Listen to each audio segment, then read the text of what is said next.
at a secret location with Robin Thicke, Lost Without You. His album, Something Else, is in store September 30th.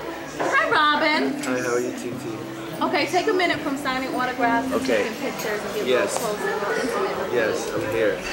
I'm focused. Alright, so on your album you have one song called Cocaine. Now, that song has sparked a lot of controversy. Really? Yeah, people were saying that you dabbled with this. I dabbled? No, I was actually, a couple of my friends had gotten in trouble with it when I started traveling a lot, getting into the music business and seeing the modeling business, the fashion industry, all these other places I was going. And I just was noticing that it was everywhere I went. The song's more about peer pressure than it is about involvement. So, peer pressure, purely, you never dabbled this way? Yeah, it was just, you know, it's just one of those things you can't get away from in the Hollywood.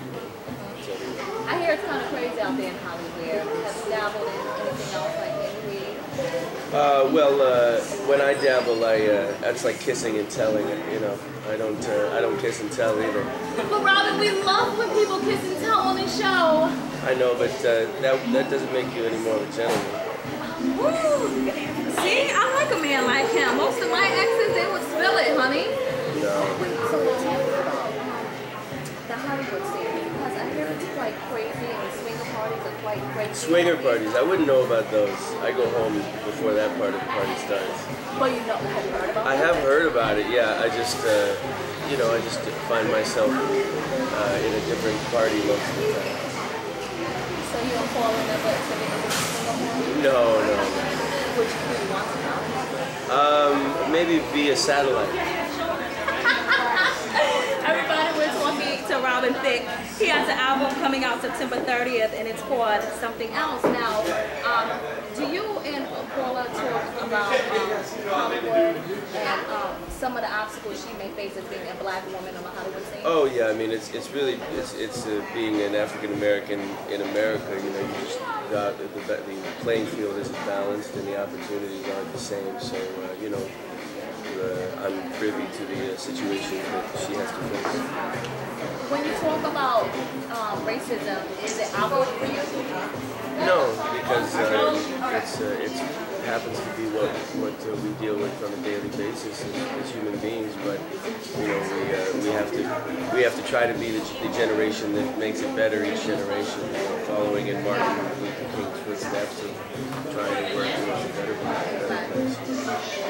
When you see someone in Hollywood that may be discriminating against your wife and it's of your race, does that make you look at them in a different light? Like, as a white man, like, damn, how could, you know, we as black this way? Oh yeah, I mean that's just natural. You know, you get angry, and then you feel guilty, and then you don't want to feel guilty because it's not your fault. You know what I mean? And that yet you still have to have compassion and understanding for the truths that African Americans have to face in the country and in the world. Everybody, we're talking to Robin Thicke, secret location, midday. Let's talk about racism on the other things when it comes to you doing R&B.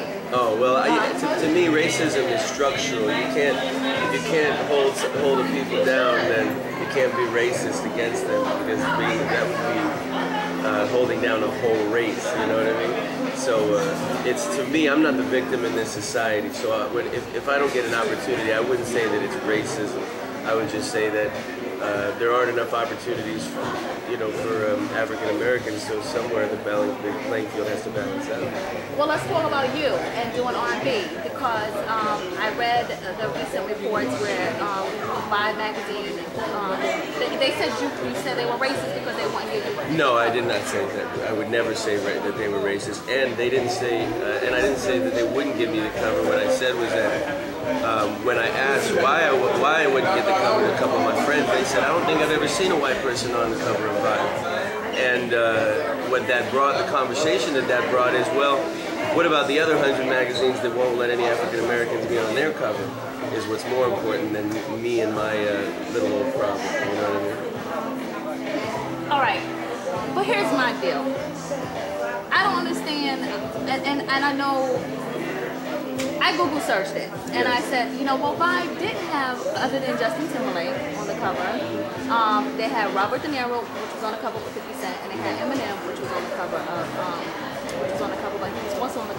Cent. Right. So, I just felt as though could it be a little racism in the It's not. because It's just racism is the wrong word because you can't be racist against white people in America because it left the playing field ain't easy. You know what I mean? I see what you're saying. And I'm still getting in more magazines because I'm white, singing R&B in these other white magazines that they will not put black R&B. You know, they're not putting my other R&B cohorts in their magazines. So, you know, trust me, it's not fair and it's not even, and I'm not complaining about it. I just think it's an important conversation that needs to be had, you know. But I think good music and good artists are who they are, and if they deserve the cover, then why not give it to them? I'm not saying I deserve the cover. You know, you got to have a lot of accomplishments to get a cover, you know. And if I didn't get one based on my music and hard work, then that means I just got to make better music.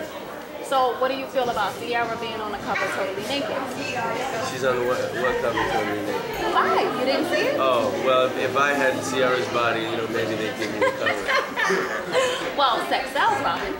It sure does. Everybody, we're talking to Robin Thicke. He has an album coming out September 30th, and it's called Something Else. Now, Robin, do you ever get tired of getting hit with oh, you're a white boy in R&B? You know, I just get tired of answering the same questions over and over again, but it's part of the stuff you have to deal with, you know, doing what you love to do.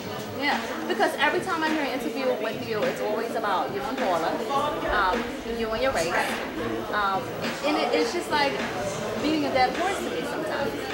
Well, I mean, the thing is that it's rare, you know. I used to think I was more like all the other kids when I was wearing cross colors, reading Essence magazine in high school, you know. And turns out I was the only white boy doing that, you know. And I think that's just a reflection of the music I make now. I didn't know I was that different. I just loved R&B music. I love gospel music. I love NWA, and you know, that's just who I am. Now, how did you grow up? Everybody's teaching them in there, it's Robin Thicke. Now, where did you grow up, and how did you grow up? Well, I grew up in Los Angeles. My parents got divorced when I was 7 years old, so I had to go back and forth each week. So I never really felt like I had one house, you know, or one center, because I was always bouncing back and forth.